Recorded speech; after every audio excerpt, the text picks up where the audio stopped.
What's going on, fight fans? This is Capital Combat. Name says it all. I'm Rob Jarrell, and I just want to put this small video up because I want to hit two things: my initial reaction to the Andre Ward Sullivan Barrera fight, and also objectivity in boxing. So, first of all, the fight last night was really good. I enjoyed it. Andre Ward showed that he's still someone to be reckoned with, but being in a new division, a higher division, he still has some work to do. Not to mention that you could tell that the timing was off, and he was rusty, but he was facing a really good opponent in Sullivan Barrera, who I give plenty of props to because that guy is going to be a belt holder sooner than later. Not only that, but Sullivan Barrera, he was a bigger guy. He came in. Everyone said he was ranked at 23rd, but talent-wise, I think he would have been ranked at least number 7 out of 10, and that's including Ward, Kovalev, Stevenson, Shabransky, Beersabiev, Alida Alvarez. He's right in that conversation. And you have the Chilimbas, the Nathan Cleverleys, this, that, and the other, blah, blah, blah, you know. But talent-wise, he is on that level, and of course from far. But he is on that level. 23 by rankings, talent, top 10, easy. So everything goes out to him. And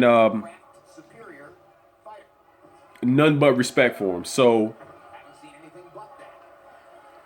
the fight, I thought Andre Ward did a really good job. He still has his speed, is probably faster than anyone else at light heavyweight. He looks like he carried the weight pretty well. He only weighed in 2 pounds lighter than Barrera fight night, and he doesn't look it because Barrera just looks big. He's longer. I would say, and I'm gonna say he's more muscular too. And I'm watching the fight again. You probably hear it in the background because I want to watch it again before we truly break down the fight this week. So a lot of the stuff that we thought was gonna saw. You can see the reflexes are still there. Like I said, the timing. I would say Ward needs another fight before the Kovalev fight because he needs to get that timing down, and try to make sure that he still has his movement. So, and the Jojo Diaz versus Jason Velez fight was really good. That was only like my second time really seeing Jojo Diaz, and I'm impressed. I would love to see his next fight. So moving on. The other thing is objectivity in anything. I do not care who you root for. Everyone roots for who they're going to root for. I root for certain guys. I am an Andre Ward fan. I'm going to root for him. I am a Chocolatito fan. I am going to root for him.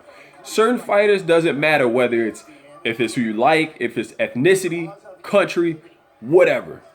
Root for him. But the one thing that I and Hakeem are going to bring to you is a very objective view. If there's a guy that we like that loses, we do not get butthurt about it. First of all, it's boxing. Anything can happen. We're not going to allow any kind of fandom to go over our head or influence what we think about these fighters. So I've seen so many people out here that are saying this, that, and the other, and it's just not true.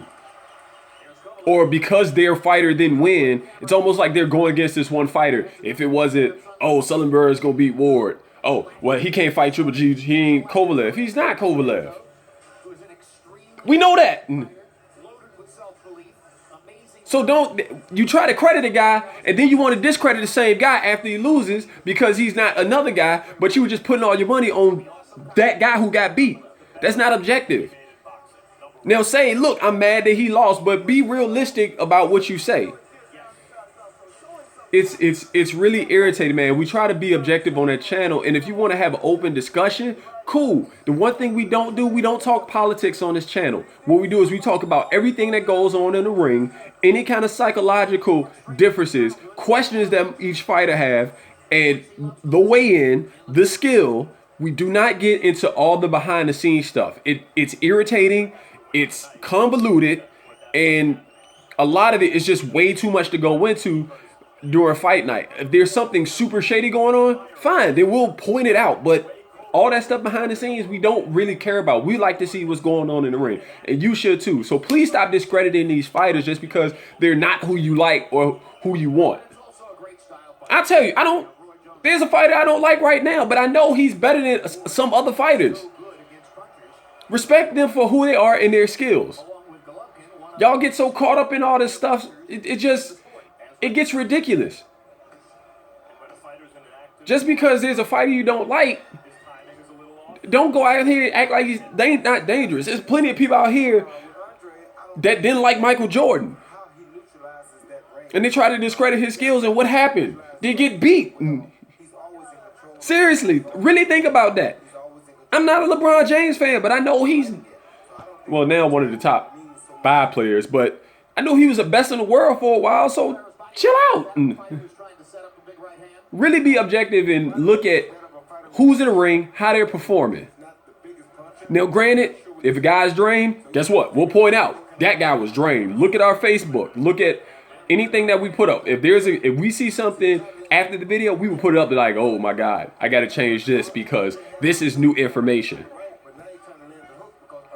So what I'm saying is, it's too many people out here not looking. Root for who you're going to root for because you like them. But don't discredit them just because they're not a particular guy, or they're not your guy, or he lost to the guy, and then you want to say, oh, well, I didn't understand if you didn't see it that way, but please bring an argument to me that actually supports what you're saying instead of you being butthurt. I don't get butthurt. Hakeem don't get butthurt over who loses. We've seen, I saw Roy Jones get knocked out live. I was watching the television. He got knocked out by Antonio Tarver. Guess what? I was like, damn, Roy got knocked the F out. Did I get butthurt? I was like, no, he wasn't looking, but it doesn't matter how it didn't happen. Tarver landed a punch. Oh, well, lucky punch. She didn't see a punch. She saw it coming. It don't matter. We seen Pacquiao get knocked out. Everyone wants to say it's a lucky punch. No, look at all the previous fights. Look at the knockdowns in that fight. He was going for that particular punch. Be objective. Just because he didn't lose or he didn't win, don't discredit the other guy because of that. Stop mentioning Triple G in the name of Andre Ward. They are 2 divisions apart right now. Doesn't make any sense. He's contracted to fight Kovalev. All right? Be objective.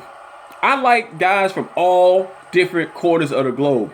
Right now, I will say this right now. The best fans in the world right now are British fans. And they have two of my favorite fighters over there right now, which is James DeGale and freaking